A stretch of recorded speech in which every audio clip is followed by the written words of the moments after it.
नमस्कार, मेरा नाम वसुंधरा है और आज हम chapter 1 class 9 NCERT political science को थोड़ा सा आगे हम विस्तार से पढ़ेंगे।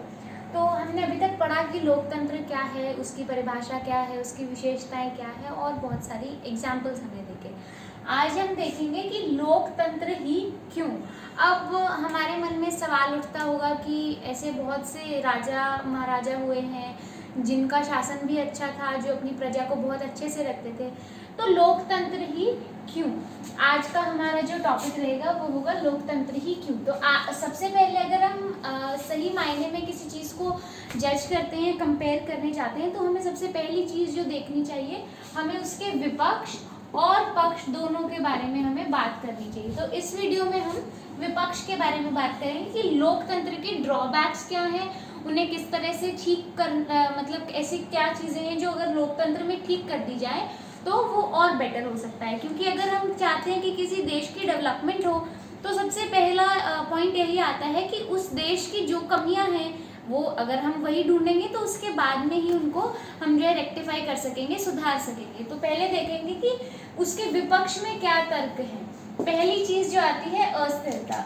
अस्थिरता से तात्पर्य है कि जो 5 साल में इलेक्शंस होते हैं, हर बार चेंज होते हैं, एमएलएस चेंज होंगे, एमपीज चेंज होंगे और prime minister, chief minister, cabinet minister हर 5 साल बाद चेंज होते हैं। रिपीटेशन भी होती है लेकिन स्टिल चेंज होते हैं। तो उससे क्या होता है कि जो गवर्नमेंट के ऑफिशियल्स हैं उसके अंदर चेंज होने की वजह से, कोई 5 साल पहले आया तो उसकी पॉलिसीज अलग थी, उसका शासन करने का तरीका अलग था। अब उसके बाद कोई आएगा तो वो चीज़ें बिल्कुल चेंज कर देगा। किसी ने जीएसटी लगाया, किसी ने हटा दिया, किसी ने कोई टैक्स चेंज किया, किसी ने कुछ किया, किसी ने एजुकेशन पे ध्यान दिया, किसी ने रेलवे पे, तो वो अलग अलग चीज़ें होती है। तो पहला पॉइंट तो ये कि डेमोक्रेसी की वजह से अस्थिरता बहुत आती है। दूसरा पॉइंट है हमारे पास अनैतिकता। अभी क्या हो रहा है कि आज के अंदर, राजनीति के अंदर जो है, अगर हम देखें तो हमने बहुत सारे जो है एग्जाम्पल्स देखे, तो उससे हमें क्या पता लगता है कि राजनीति के अंदर नीति नहीं है, केवल कई बार देखने को मिलता है कि बहुत फेयर मीन्स से लोग जो हैं पॉलिटिकल इश्यूज नहीं सॉल्व करते या फिर इलेक्शंस में बहुत साफ तरीके से जो है पार्ट नहीं लेते। तो राज के लिए लोग भागते दौड़ते जा रहे हैं, नीति कहीं पर नहीं है। कहने का मतलब है कि आज जो है हम बहुत सारी कंट्रीज के एग्जांपल्स देखने के बाद हम कहीं ना कहीं क्वेश्चन दिमाग में आता है कि ये पार्टी जो है ये बहुत अच्छा काम नहीं कर रही है, ये बहुत फेयर मीन्स यूज़ करती है, ये बहुत फेयर मीन्स यूज़ नहीं करती है। तो ये पॉइंट इस बारे में है। नेक्स्ट पॉइंट है निर्णय में देरी। अब ऑब्वियस सी बात है, जब बहुत सारे रिप्रेजेंटेटिव्स होंगे,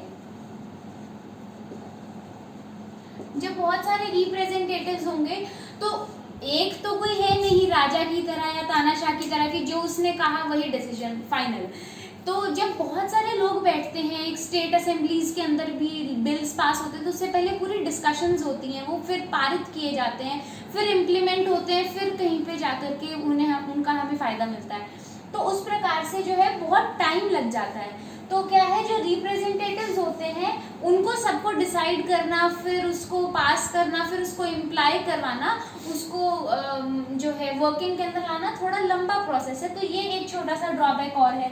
दूसरा क्या है, जो जनता है उसके बीच में जो रिप्रेजेंटेटिव्स नहीं रहते हैं, यानी जो रिप्रेजेंटेटिव्स जनता के हितों को नहीं जानते हैं, वो अपने हिसाब से अगर कुछ भी डिसीजन लेंगे तो वो जनता के तो कोई काम का ही है। मान लीजिए हमारे यहाँ रोड्स तो अच्छी हैं मगर एजुकेशन सिस्टम अच्छा नहीं है, तो अगर वो रोड्स बनाते जाएंगे, हाईवे बना देंगे, 4 का 8 लेन बना देंगे, लेकिन एजुकेशन के अंदर कोई डेवलपमेंट नहीं है, तो जो यूथ है, जो बच्चे हैं, उनका भविष्य जो है कहीं ना कहीं जोखिम में जाता है। तो कहने का मतलब है कि जो रिप्रेजेंटेटिव्स जनता के हित के बारे में जानते ही नहीं है तो वो ऑब्वियसली कहीं ना कहीं उनके फैसले जो हैं हमारे लिए बेनिफिशियल नहीं होंगे और ख़राब जो है माने जाएंगे। लास्ट पॉइंट हमारे पास 5वां पॉइंट क्या है, भ्रष्टाचार।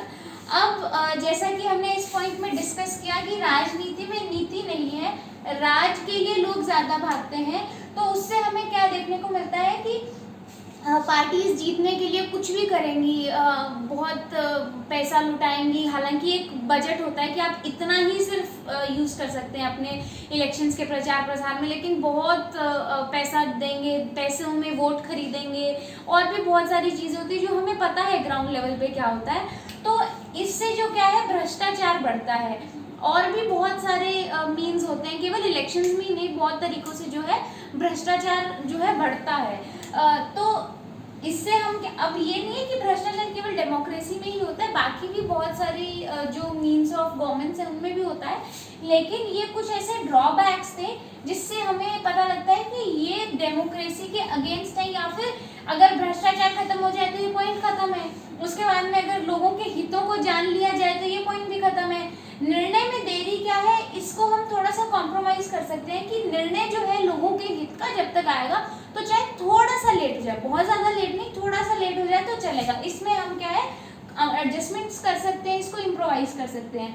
अनैतिकता ये भी खत्म की जा सकती है कि लोगों के बारे में सोचा जाए, फेयर मीन्स यूज़ किए जाए। और अस्थिरता, ये देखिए ये एक तरह से हम पॉजिटिव भी ले सकते हैं कि जो है बार बार चेंज होते हैं। तो मान लीजिए बाई चांस हमने किसी गवर्नमेंट को चूज़ किया और वो अपने काम उसी अकॉर्डिंग नहीं कर रही है, तो उसके बाद जो नई आई है उससे हमें पता लग सकता है, हम कंपैरिजन्स कर सकते हैं कि ये ठीक थी। अगर कोई अच्छा काम कर रहा है तो ऑब्वियसली जनता उसी को दोबारा से चुनेगी।